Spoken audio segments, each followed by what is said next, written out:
I'm Julia, 29F, and I've been married to Luke, 32M, for 3 years. We're expecting our first child, and I'm currently 7 months pregnant. I want to share my story and get some outside perspectives. I grew up in a small town called Millbrook with my mom, Sandra, and younger brother Jake. My dad, Tom, left when I was 5, and Jake was just a baby. I remember the day clearly. It was a sunny Tuesday morning. Dad packed a suitcase, kissed us goodbye, and drove away in his beat-up Ford pickup. We never saw him again. Mom was devastated. She had dropped out of high school when she got pregnant with me and had been taking night classes to get her GED and start nursing school. With Dad gone, she had to give up that dream to work full-time and support us. Money was always tight growing up. Mom worked as a waitress at the local diner during the day and cleaned offices at night. Jake and I learned to be independent early on. I started babysitting for neighbors at 12 and got my first real job at Wilson's Grocery when I was 16. Despite the financial struggles, Mom always made sure we had what we needed. She'd skip meals so we could eat, buy us school supplies before paying bills, and somehow always managed to get us small gifts for birthdays and Christmas. I remember one Christmas when I was 10. She worked extra shifts for weeks to buy me the bike I wanted. Her selflessness and work ethic shaped who I am today. I did well in school, joining the debate team and becoming editor of the school newspaper. I dreamed of going to college to study journalism, but when I graduated high school, the reality of our finances hit hard. Mom had been diagnosed with rheumatoid arthritis, and her medical bills were piling up. Jake was starting high school and needed braces. I couldn't bear the thought of taking on student loans and being a financial burden, so I decided to postpone college and work full-time instead. I got a job as a receptionist at Patterson Manufacturing, a local business that made car parts. Over the next few years, I worked my way up to office manager. It wasn't my dream career, but it allowed me to help support my family and save a little for the future. During this time, I dated a few guys from my hometown, but nothing serious. Most of them couldn't understand why I was so focused on work and helping my family instead of partying or planning for college like our peers. Luke came into my life when I was 24. We met at a friend's barbecue and hit it off immediately. He had just moved to Millbrook to open a branch office for his marketing firm. Luke was charming, successful, and came from a good family. It felt like a fairy tale after years of struggling. Luke grew up as an only child in Oak Ridge, an affluent suburb about an hour from Millbrook. His dad was a corporate lawyer, and his mom, Diane, was a high school English teacher. They gave Luke everything: private school, summer camps, European vacations. Luke's dad passed away from a heart attack when Luke was in his second year of college. After that, Diane never remarried and focused all her attention on Luke. When we first started dating, everything was perfect. Luke was attentive and romantic. He'd surprise me with flowers, take me on weekend trips to the city, and made me feel cherished. For the first time, I felt like I could relax and be taken care of instead of always being the responsible one. The first sign of trouble came when I met Diane. Luke took me to Oak Ridge for dinner at her house. She lived in a beautiful colonial-style home, meticulously decorated. Diane was polite but cold, scrutinizing everything I said and did. I chalked it up to nerves and tried harder to impress her. I brought a homemade apple pie, my grandmother's recipe, offered to help clean up, asked about her book club, but nothing seemed to thaw her icy demeanor. As we left that night, I overheard Diane telling Luke he could do better, and that I wasn't their kind of people. Luke brushed it off, saying his mom was just protective and would warm up eventually. I wanted to believe him, so I ignored the red flags. Over the next year, Luke and I grew closer. He was supportive of my family commitments, even offering to help Jake with college applications. When Luke proposed on a weekend trip to Niagara Falls, I was overjoyed. I thought I had finally found my happily ever after. After we got married, things were good for a while. We had our own place in Millbrook, and I rarely had to see Diane. Luke was doing well at work, and I was still at Patterson Manufacturing. We talked about starting a family and saving for a house. But about a year ago, everything changed. Luke came home one day and announced he was quitting his job to start a business with his college friend, Alex. They had this idea for a tech startup that would revolutionize online advertising. Luke was convinced it would make them millionaires. I was skeptical, but tried to be supportive. We had some savings, and I figured we could tighten our belts for a while until the business took off. But months went by, and they still hadn't launched anything. Our savings dwindled, and Luke started talking about taking out loans. It was around this time that I found out I was pregnant. It wasn't planned, but we were excited. However, the reality of our financial situation quickly set in. Luke suggested we move in with Diane temporarily to save money. I was really hesitant given our history, but Luke insisted it would only be for a few months. He promised we'd move out before the baby came. Reluctantly, I agreed. Living with Diane has been a nightmare from day one. She treats me like an incompetent child, constantly criticizing everything I do. She has all these strict rules: mandatory family dinners, early bedtimes, no snacks in the house. If I object, she guilt trips me about how she's graciously opened her home to us. She's constantly making snide comments about my background and how I was raised. She'll say things like, "Oh, I guess you didn't learn proper table manners in your family," or, "It's so nice that Luke is giving you a chance at a better life." One day, she found an old photo album I had brought with me. She flipped through it, making disparaging comments about our small house and secondhand clothes. When she saw a picture of Mom in her waitress uniform, she said, "Well, I suppose someone has to do those jobs." I was furious, but Luke told me I was overreacting. Luke never stands up for me. He always takes his mom's side or says I'm being too sensitive. They gang up on me constantly. I feel so isolated and alone. As my pregnancy progressed, things got even worse. Diane started monitoring everything I ate, insisting certain foods were bad for the baby. She threw out my prenatal vitamins and replaced them with some herbal concoction she swears by. When I told her my doctor hadn't approved it, she scoffed and said, "Doctors don't know everything." Luke sided with his mom, saying I should trust her experience as a mother. It didn't matter that all her information was outdated or that every pregnancy is different. The breaking point came last week. I had to go on early maternity leave due to some pregnancy complications. My doctor ordered bed rest, but Diane insisted I was just being lazy. She started complaining that I wasn't contributing enough to the household. She said if I couldn't do chores or pay rent, I needed to leave. I was shocked that she'd kick out her pregnant daughter-in-law. Even worse, Luke agreed with her. He said I was taking advantage of their generosity and needed to step up. When I reminded him of my doctor's orders, he accused me of exaggerating my condition. I'd had enough. I packed a bag and left that night to stay with my mom. Luke has been blowing up my phone, alternating between angry messages and pleas to come back. But I don't think I can do this anymore. I love Luke, but I'm starting to realize he'll always put his mom first. And I refuse to raise my child in such a toxic environment. But I also feel guilty about potentially separating my baby from their father. My mom says I'm welcome to stay with her as long as I need. Jake and his wife have also offered support. It feels strange to be back in my childhood home, but also comforting. So Reddit, AATA for leaving my husband while heavily pregnant? Should I try to work things out, or am I right to walk away? I could really use some outside perspectives as I figure out my next steps. Update 1. Thank you all for the supportive comments on my original post. I really appreciate the advice and kind words. I wanted to give an update on what's happened in the last couple weeks. After taking some time to clear my head at my mom's place, I decided to meet up with Luke to talk things through. We agreed to meet at a small cafe in town, neutral ground that felt safer than being alone together or at Diane's house. The cafe held a lot of memories for us. It's where we had our first date in Millbrook, where Luke told me he loved me for the first time, and where we often met for lunch when things were good.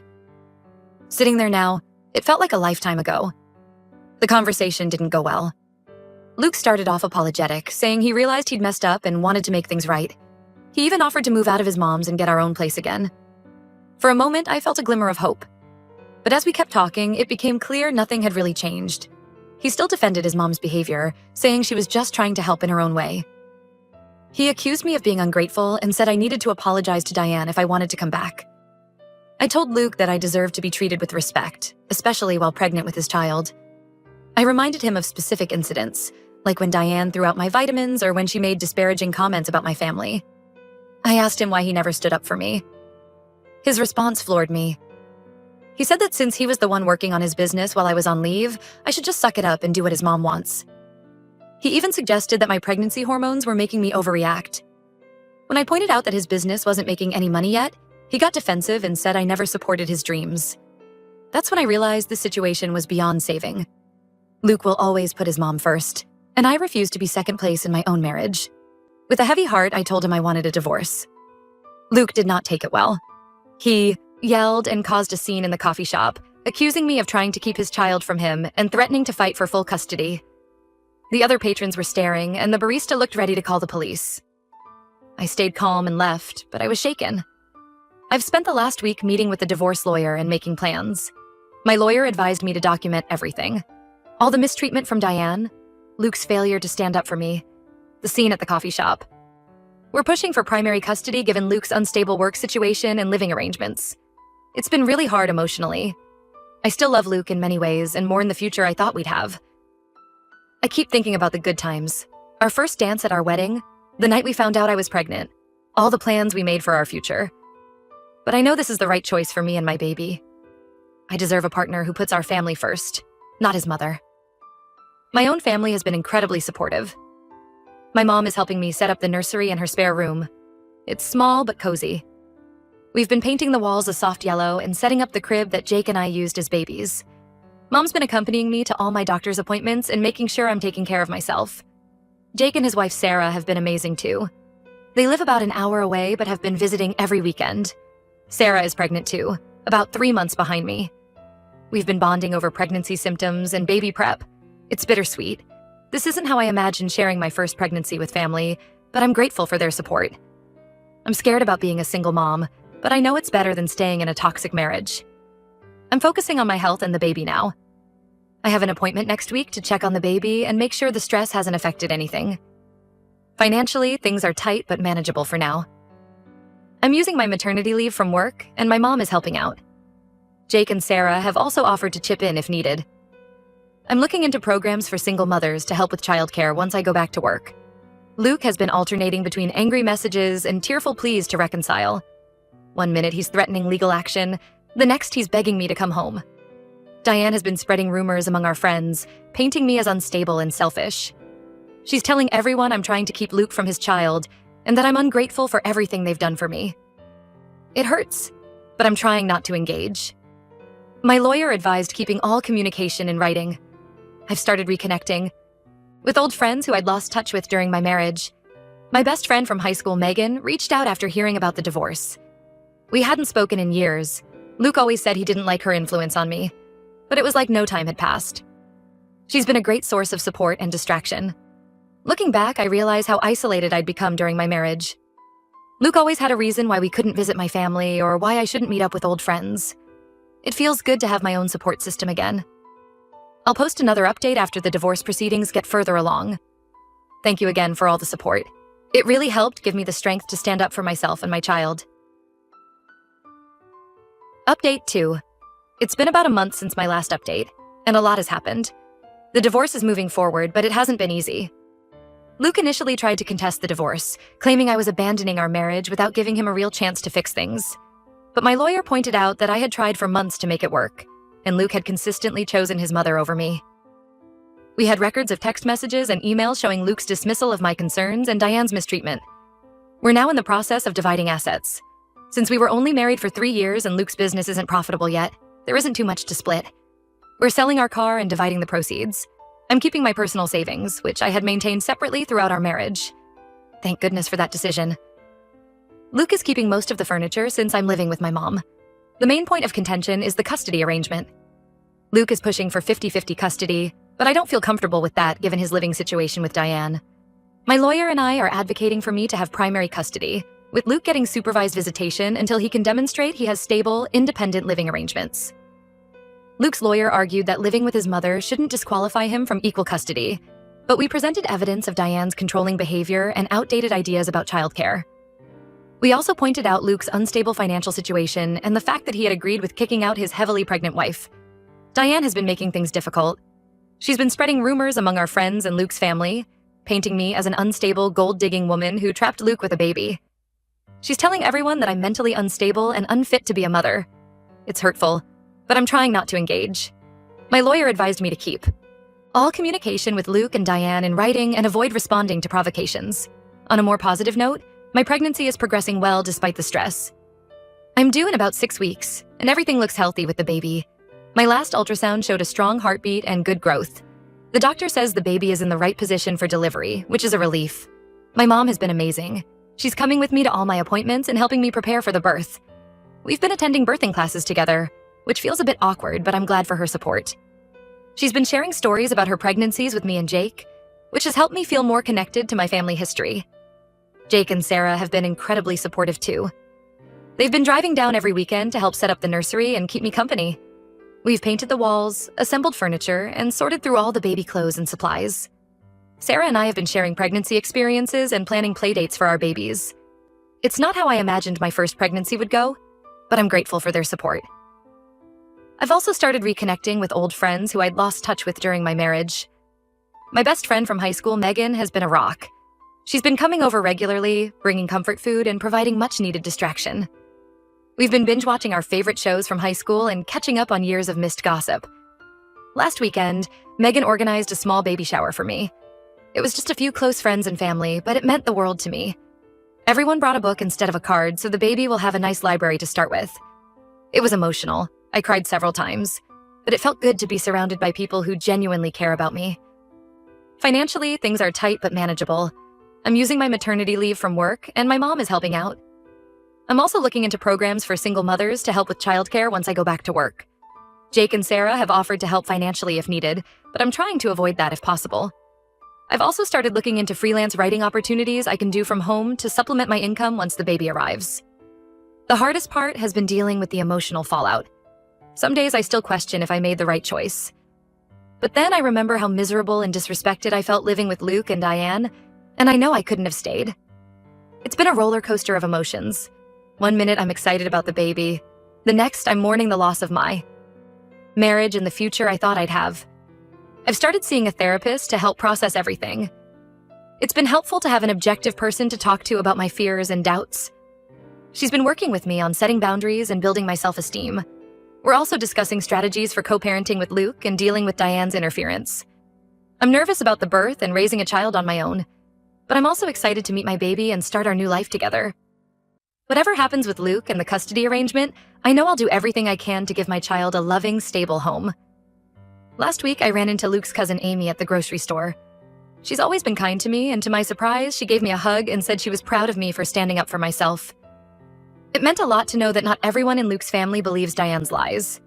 Amy even offered to be a character witness if needed in the custody hearing. As my due date approaches, I'm trying to focus on the positives. I have a strong support system, a safe place to live, and a healthy baby on the way. It's not the life I imagined, but I'm determined to make the best of it. I've been working on a birth plan with my doctor and my mom. We've decided that mom will be my primary support person in the delivery room. Part of me is sad that Luke won't be there, but I know having my mom there will be more comforting. Luke has been pushing to be present for the birth, but I'm not comfortable with that given our current situation. My lawyer advised that I'm within my rights to limit his access until the custody arrangement is formalized. It's a tough decision, but I need to prioritize my health and the baby's well-being right now. I've also been thinking a lot about names for the baby. Before all this happened, Luke and I had talked about family names. Now I'm leaning towards naming the baby after my grandfather if it's a boy, or my grandmother if it's a girl. It feels right to honor the family that's supporting me through this difficult time. Yesterday, I felt the baby kick while I was reading a story aloud. It was a moment of pure joy in the midst of all this stress. It reminded me that no matter what happens with Luke and the divorce, I have this amazing little person to look forward to meeting. I'll update again after the baby is born and the custody arrangement is finalized. Thank you all again for the support and advice. It's been a difficult journey, but I feel stronger and more confident in my decisions. I'm scared about the future, but I'm also hopeful. One day at a time, right?